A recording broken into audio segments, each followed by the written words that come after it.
여러분, 역사적으로 기독교의 복음이 전파되자는 그 과정들을 보면 한마디로 흩어지는 역사라고 말씀을 드릴 수가 있겠습니다. 여러분, 기독교의 복음이 전해졌던 역사는 뭉치는 역사가 아니라 흩어지는 역사예요. 초대교회와 그 성도들이 얼마나 많은 핍박과 얼마나 많은 어려움을 당했는지 실은 역사적으로 우리가 잘 알고 있습니다. 여러분, 지금 우리가 알고 있는 이 사도행전에 나오는 초대교회였던 예루살렘 교회도 마찬가지 아닙니까? 3,000명, 5,000명이 회심하여 돌아오는 부흥의 역사를 그들이 경험도 하지만 또 무엇을 경험하냐면 부활의 예수님을 전했다라는 그 이유 때문에 유대교인들에게 얼마나 많은 핍박을 당합니까? 특별히 예루살렘 교회에요, 첫 번째 순교자가 나오지 않았습니까? 예수 그리스도의 복음 전하다가, 부활의 주님 전하다가요, 그 유대교인들이 던지는 돌에 맞아 순교를 했던 자가 스데반이었습니다. 여러분, 그 일을 통해서 예루살렘 교회에 큰 핍박이 왔다고 하잖아요. 사도들 제외한 모든 성도들이 예루살렘 그 교회를 떠나요. 그래서 각지로 흩어져 버립니다. 여러분, 흩어지는 곳곳마다 이 성도들이 무슨 일을 했냐면 복음을 전한 거예요. 그리고 복음을 전한 곳곳마다 교회가 세워지기를 시작합니다. 보십시오. 하나님께서요, 결코 성도들이 당하는 핍박과 환난을 그냥 넘기시지 않는다라는 뜻입니다. 흩어지는 그 일조차도 하나님은요, 하나님의 뜻과 복음의 계획을 이루는 선으로 바꾸시는 것을 우리가 사도행전을 통해 볼 수가 있지요. 이게 바로 여러분, 기독교 복음의 흩어지는 역사예요. 이것이 그 당시 성도들이 신앙생활하면서 가지고 있었던 변치 않는 믿음 중에 하나였습니다. 그리고 오늘을 살아가는 우리 성도들도 분명히 의심하지 말아야 될 사실이기도 합니다. 어떤 사실이냐면 그 어려움조차도 하나님께서 선으로 바꾸어 내신다라는 거예요. 여러분, 우리가 성경 구절 한 구절을 볼 텐데 이게 창세기 50장 20절입니다. 잘 알고 계신 것처럼 요셉이 형들에게 팔려가지 않습니까? 그리고 지난한 세월 가운데 참 어려움을 많이 당해요.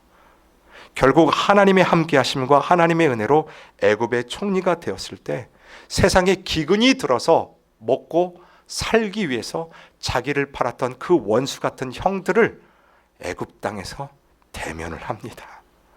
그때 애굽 땅에서 이 요셉이 형들을 보고 했던 고백이 바로 이거예요. 같이 한번 읽어볼까요? 시작. 당신들을 나를 해하려 하였으나 하나님은 그것을 선으로 바꾸사 오늘과 같이 많은 백성의 생명을 구원하게 하시려 하셨나니. 아멘. 보세요. 그 지난한, 아니 인간의 어두운 역사를 하나님이 무엇으로 바꿔내셨냐면 선으로 바꿔내셨다라는 게 그 시간을 겪은 요셉의 고백입니다. 잘 보세요. 근데 하나님께서 이 선으로 바꾸시는 역사를 왜 이루시냐면 다른 것 때문에 그런 게 아니에요. 그 뒤에 나오죠. 많은 백성의 생명을 구원하게 하시려기 때문입니다. 바로 이거예요. 하나님은 흩어지는 역사를 통해서 생명 구원의 일을 하신다라는 뜻입니다. 그런데 이 생명 구원의 일에요, 나 같은 정말 자격 없는 자를 사용하신다라는 거예요. 나같이 정말 자격 없는 자를 뽑아서 하나님께서 하나님의 일 가운데 두셨다라는 이 사실이 얼마나 감사한지 모릅니다. 이게 하나님의 방법입니다. 여러분, 그래서 여러분들이요, 때로는 원치 않은 길을 가시거나 아니면 어려움을 만나셨다면 한번 이렇게 기도해 보십시오. 하나님, 지금 앞뒤 좌우가 전혀 분간이 되지 않는 상황입니다. 하나님, 이 일이 어떻게 해결될지도 나는 잘 모르겠습니다. 그러나 분명히 아는 것은 이 일을 통해 생명 구원의 역사가 반드시 일어날 것을 믿습니다. 하나님이 이 일 가운데 나를 사용하시고 우리 교회를 사용하신다면 하나님 사용하시기에 합당하도록 나를 만들어 가십시오. 하나님 우리 교회를 사용해 주십시오. 여러분, 원망의 입술이 아니에요. 그 상황 가운데 좌절의 입술은 더더욱 아니에요. 그 시간들을 지나면서 더 뼈저리게 깨달을 수밖에 없는 것은 이 모든 것 가운데 결국 마지막 프라덕으로 아름답게 열매 맺을 것은 하나님의 선이라는 그 사실입니다. 하나님께서요, 그거 한번 보라는 거예요. 그것을 한번 경험해 보라는 거예요. 하나님이 어떻게 빚어가시고 하나님이 어떻게 만들어 가시는 그 하나님의 역사를 우리가 오늘도 경험할 수 있고 그 안에 함께 나갈 수 있다는 거지요. 여러분, 그 일 가운데 오늘 본문에 누가 나오냐면 사울이 드디어 등장합니다. 여러분, 오늘 본문을 보시면 주님께서 이 사울에 대한 지대한 기대가 있었음을 알 수 있어요. 이거 한번 찾아볼까요? 15절 한번 여러분 보십시오. 여러분 성경을 다 찾으셔서 오늘 본문 15절입니다. 찾으셨으면 함께 같이 읽어볼까요? 시작. 주께서 이르시되 가라, 이 사람은 내 이름을 이방인과 임금들과 이스라엘 자손들에게 전하기 위하여 택한 나의 그릇이다. 아멘. 짧게 말하면 이거예요. 사울이 누구냐? 바로 내 이름, 부활의 예수 그리스도를 전하기 위하여 택한 나의 그릇이다. 특별히 여기서 성경에서 이렇게 말씀하시죠. 이방인들과. 여러분, 지난주에 우리가 그거 보지 않았습니까? 이 복음이 유대 안에만 갇혀 있었지 않았습니까? 근데 이 핍박을 통해 유대인들이 그렇게도 가기 싫어했던 사마리아 땅까지 복음을 흩으시는 그 하나님의 역사 아니에요. 근데 마찬가지입니다. 하나님이 이 일 가운데, 아니 이방의 땅을 넘어서 임금들과 세상을 향하여 이 부활의 예수 그리스도의 이름을 전하기 위하여 내가 택한 종, 그 자가 바로 사울이다 라고 이야기를 하십니다. 근데 여러분, 참 이게 이해하기가 힘든 부분이, 아니 자격 따지자면 사울처럼 자격이 없는 자가 어디 있겠습니까? 다른 사람은 다 괜찮다고 말해도 이 사울만큼은 안 되는 게 사울 아닙니까? 여러분, 사도행전 7장에 보시면 스데반을 죽였던 그 사람들이요, 돌을 들어서 증인으로 했던 그 사람들이 이 스데반을 죽이고 난 다음에 자신들의 옷을 벗어서 누구 발 앞에 내려놓냐면 사울 그 앞에 내려놓습니다. 이 뜻이 무엇이냐면 사울이 이 모든 되어진 일의 주동자라는 뜻이에요. 스데반을 죽인 자가 그 자일 뿐만 아니라 바로 이 사울입니다. 이 사울은 예수의 옛자에도 경기를 일으키는 자예요. 정말 무서운 사람입니다. 여러분, 사울이 왜 이렇게 그리스도인들에 대한 이 반발심이라고 하지요? 그리고 왜 그리스도인들을 잡는 일에 그렇게 열심을 가지고 있었냐면, 사울은 유대교 신봉자 중에 한 명이었어요. 당시 가말리엘 그 밑에서 율법에 대해서 정통을 배운 사람이 바로 사울 아닙니까? 구약에 대해서는 어디다 내놔도 무엇 하나 부족함이 없는 통달한 사람이 이 사울입니다. 보세요. 하나님을 알았던 자예요. 그리고 이 사울도 메시아를 기다리는 사람이었습니다. 그런데 사울이 기대하고 기다리는 메시아는 그리스도인들이 말하는 십자가에 달려 죽은 그런 예수를 말하는 것이 아닙니다. 어떻게 우리에게 오실 이 메시아가 수치스러운 그 십자가를 칠 수 있냐라는 거예요. 그러니까 유대인들 입장에서는 이게 절대로 말이 안 되는 겁니다. 메시아가 오시려면 우리가 당하는 이 어떠한 압제 속에서도 풀어줄 수 있는 능력의 힘, 그 자가 메시아라는 거예요. 여러분, 유대인들이요, 아직도 그 메시아를 기다리고 계시는 거 아십니까? 그러니까 이 그리스도인들이, 아니 그 메시아는 이미 오셨고 그 자가 예수님이다, 나의 죄를 위해서 십자가에 달려 죽으시고 부활하셨다라는 이 말이 너무나 듣기 싫은 거예요. 그래서 결국 누구를 죽이냐면 스데반을 죽입니다. 그리고 그것이 분이 안 풀렸던 것 같아요. 오늘 본문 1절과 2절 한번 보시죠. 1절과 2절도 우리가 다 같이 읽어보겠습니다. 읽겠습니다. 시작. 사울이 주의 제자들에 대하여 여전히 위협과 살기가 등등하여 대제사장에게 가서 다메섹 여러 회당에 가져갈 공문을 청하니, 이는 만일 그 도를 따르는 사람을 만나면 남녀를 막론하고 결박하여 예루살렘으로 잡아오려 함이라. 보세요.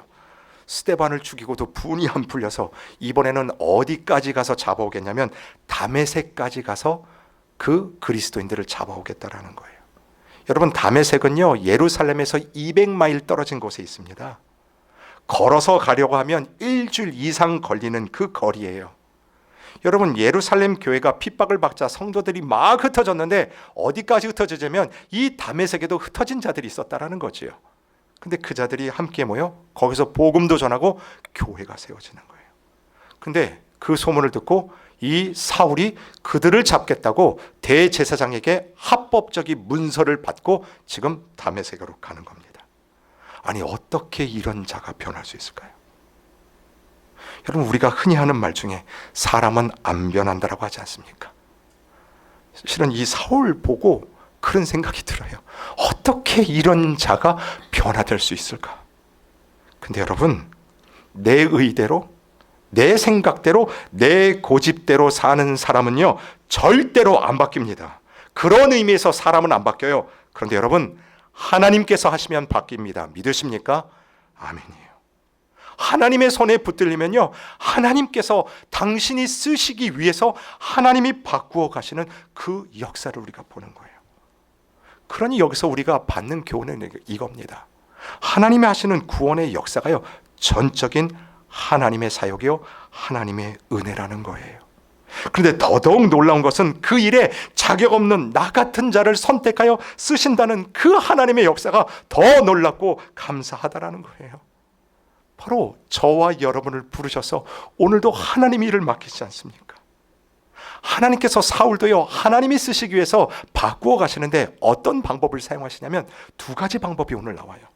첫 번째는 뭐냐면 부활의 주님이 만나주시는 겁니다. 다른 게 아니에요. 이 사울이 다메섹 가다가 누구를 만나냐면 부활하신 그 주님을 정면으로 딱 만납니다. 어떻게 완악한 자도요 예수님 만나봐요. 예수님을 정말 부활의 예수님을 정면으로 만나면요 그 사람이 가지고 있던 모든 체계가 와장창 무너지는 은혜를 경험하게 됩니다. 여러분, 다메섹에서 빛으로 오는 그 부활의 예수님을 이 사울이 딱 만났는데 이게 너무나 큰 충격이었던 것 같아요. 얼마나 큰 충격이었는지 여러분 9절을 한번 보실까요? 9절도 한번 같이 읽겠습니다. 시작. 사흘 동안 보지 못하고 먹지도 마시지도 아니하니라. 야, 보세요. 지금 부활의 예수님을 빛으로 만났잖아요. 그거 보고 그 상관이 좀 이따 5절도 설명을 드릴 텐데 이 만남이 얼마나 충격이 되었던지 사울이요 보지도 못하는 가운데 장장 3일 동안 먹지도 못하고 마시지도 못해요. 여러분, 이게 얼마나 큰 충격이었을까요? 정말 사람이라면 살기 위해서 우리가 하는 기본적인 활동을 할 수 없을 정도로 이 사울이 큰 충격 데미지를 입은 건데요, 보이지 않으니까 그 3일 동안 뭘 했겠습니까? 그 상황 가운데 자기에게 일어난 이 일을 해석하고 그것을 계속 생각하는 거예요. 이게 도대체 무슨 일일까?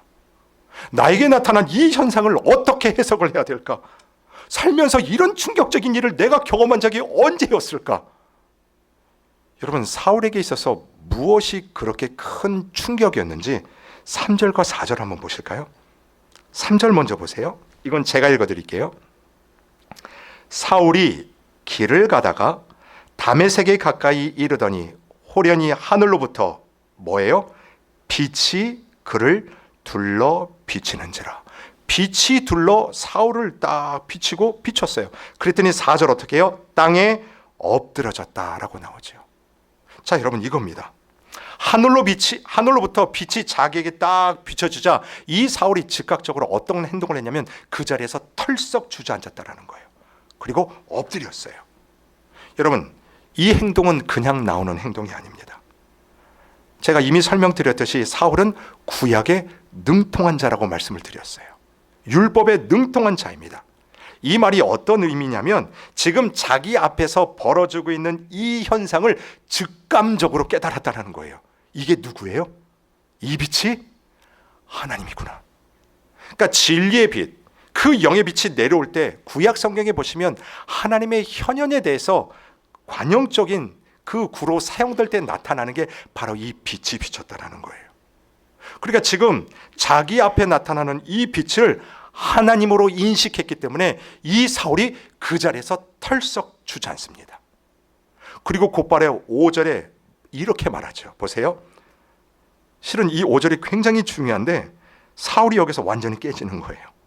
자기가 알고 있는 지금 믿음 체계, 대상, 그게 완전히 산산이 부서지는 장이 바로 5절입니다.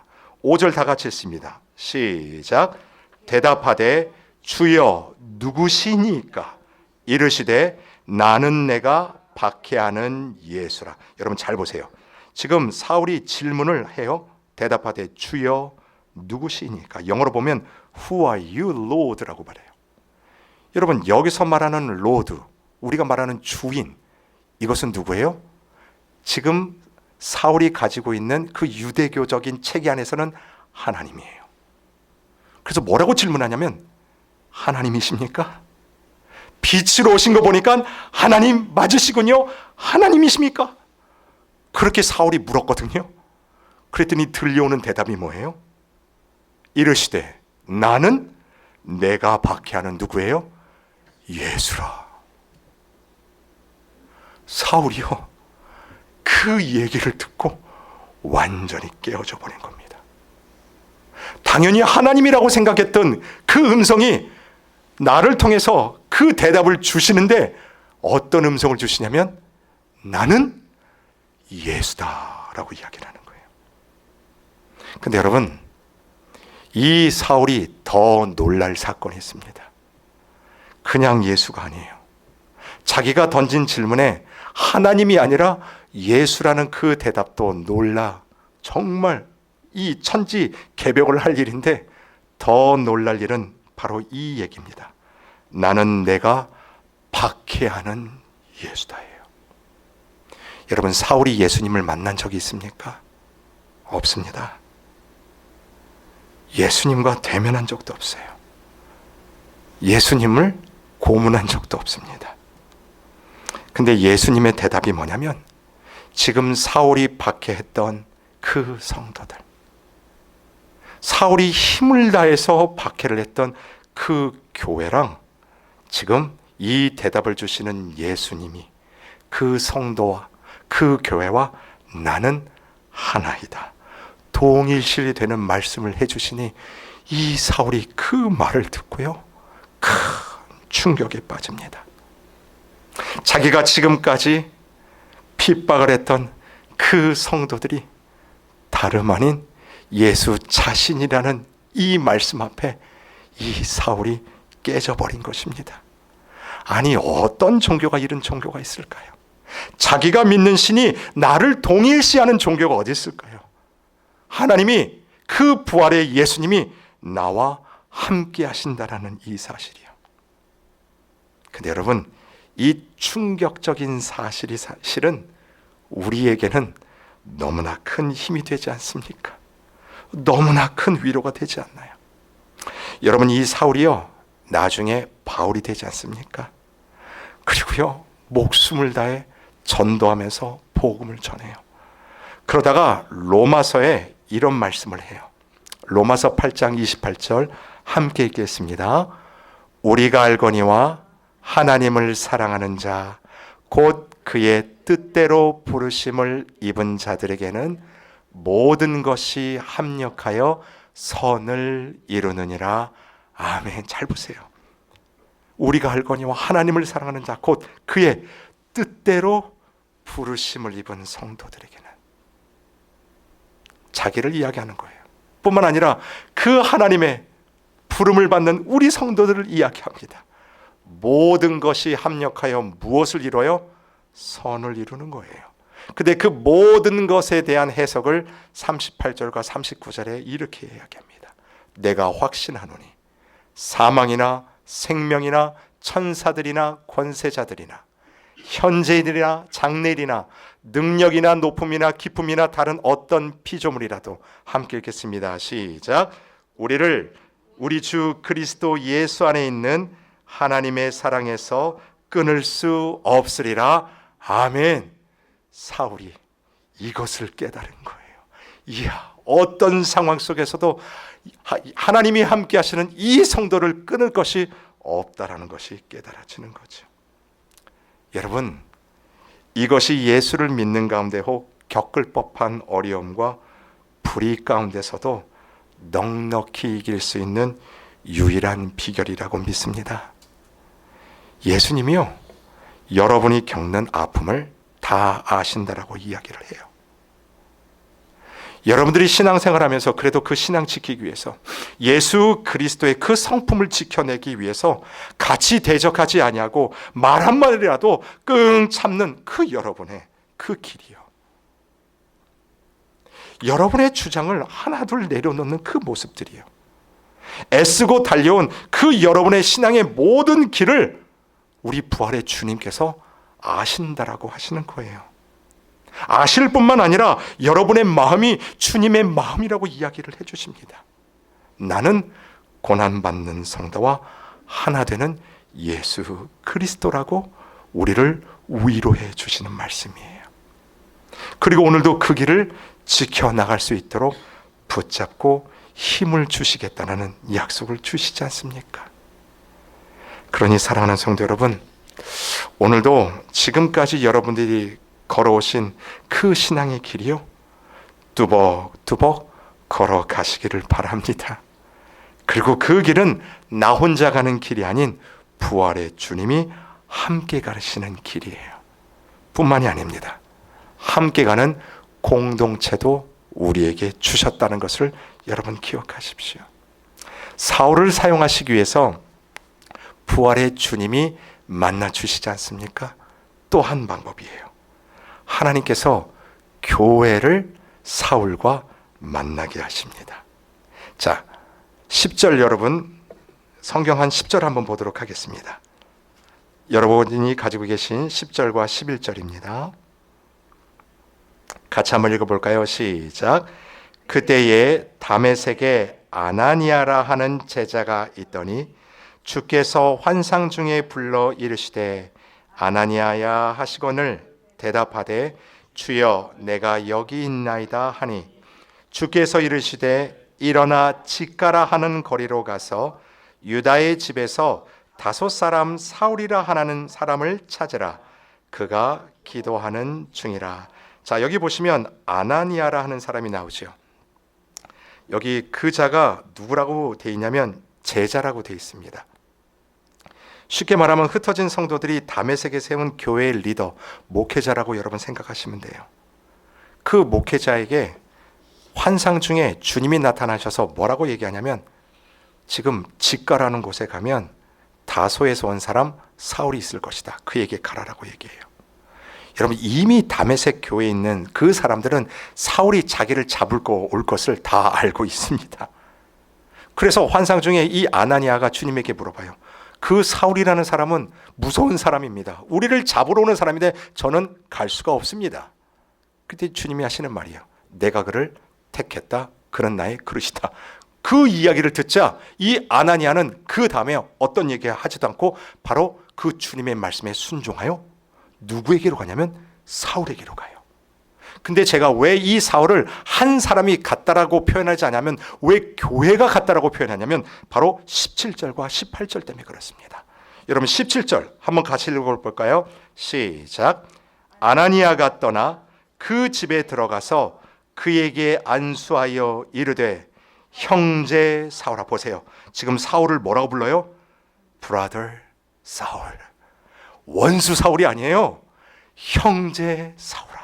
계속 읽어봅시다. 시작. 주 곧 내가 오는 길에서 나타나셨던 예수께서 나를 보내어 너로 다시 보게 하시고 성령으로 충만하게 하신다 하니 즉시 사울의 눈에서 비늘 같은 것이 벗어져 다시 보게 된지라. 일어나 세례를 받고. 보세요. 지금 형제 사울아라고 이야기할 뿐만 아니라 이 아나니아가 사울에게 무엇을 베풀어요? 세례를 베풉니다. 여러분, 이 세례를 받았다라는 말은 내가 예수를 믿게 되었습니다. 그 이상의 의미가 있는 것 아십니까? 바로 내가 교회의 일원이 되었습니다. 그 의미가 세례에 담겨져 있습니다. 그러니까 지금 사울은 어디 교회의 일원이 된 거예요? 다메섹 교회의 일원이 되었다라는 뜻입니다. 그렇게 교회를 말살하려고 열심히 했던 자가 이제는 예수 그리스도를 믿고 세례를 받고 다메섹 교회 교인이 된 거예요. 그리고 19절에 보면 음식을 먹음에 강건하여지니라. 상상해 보세요. 자신들을 잡으려고 위협과 살기가 등등해서 왔던 그 사울이 이제 교인이 되어서 자신들과 함께 예배를 드리고 자신들과 함께 떡을 나누며 성찬을 나누는 한 형제, 한 자매가 되었어요. 그리고 그 교제를 통해서 이 사울이 점점 회복을 경험합니다. 여러분, 이게 바로 교회예요. 사울 같은 자들이 회심을 경험하며 함께 변화를 경험케 되는 것, 그것이 교회입니다. 나의 능력과 경험, 그것들을 펼치는 것이 교회가 아니라 정말 이 안에서, 말씀 안에서 내 자신을 보고 서로의 부족함이 손가락질로 변해지는 것이 아니라 서로를 감싸주고 말씀 안에서 서로를 세워가는 것, 그것이 바로 교회라는 것입니다. 다름으로 갈라지는 것이 교회가 아니라 다름이 인정되어지고 그 인정은 곧 생명을 살리는 생명 구원으로 연결되어지는 곳, 그것이 바로 교회 아닙니까? 사랑하는 성도 여러분, 우리 함께하는 교회가요, 그런 교회가 되기를 바랍니다. 정말 우리 이 함께하는 교회를 통해서 정말 어떤 자들이 들어와도, 어떤 자들이 함께할 수 있는, 정말 그 안에서 하나님의 사랑을 나타내고 정말 회복의 은혜가 펼쳐지는 그 은혜의 샘물이 되기를 간절히 원해요. 여러분, 오늘 본문을 보시면 이 한 사람의 회심을 위해서 부활의 주님이 만나주시고 스데반을 사용하시고 아나니아를 사용하시지 않았습니까? 결국 오늘 우리가 이 예배당을 떠나면서 하나님 앞에 한번 결단하며 질문해야 되는 질문은 이거예요. 그렇다면 나는 누구에게 이 아나니아의 역할을 하는 자로 세워주셨을까? 분명히 여러분의 삶 가운데 이 회심과 하나님의 복음을 위해서 붙여진 분들이 분명히 있습니다. 여러분의 가정 가운데 내 사랑하는 자녀, 내 남편, 아내가 될 수도 있고 내가 일하는 곳에서 내 코워커들이 될 수도 있습니다. 그렇다면 오늘 이 예배를 마치기 전에요, 한번 그런 결단하세요. 하나님, 나에게 주신 그 영혼들을 하나님께로 데리고 나올 수 있는 이 아나니아 역할을 하나님 잘 감당할 수 있는 은혜를 허락하여 주시옵소서. 오늘도 이 귀한 일 가운데 부름받은 저 여러분, 하나님의 능력 가운데 최선을 다하여 이 일들을 잘 감당하시는 여러분 되시기를 주님의 이름으로 축원을 드립니다. 아멘.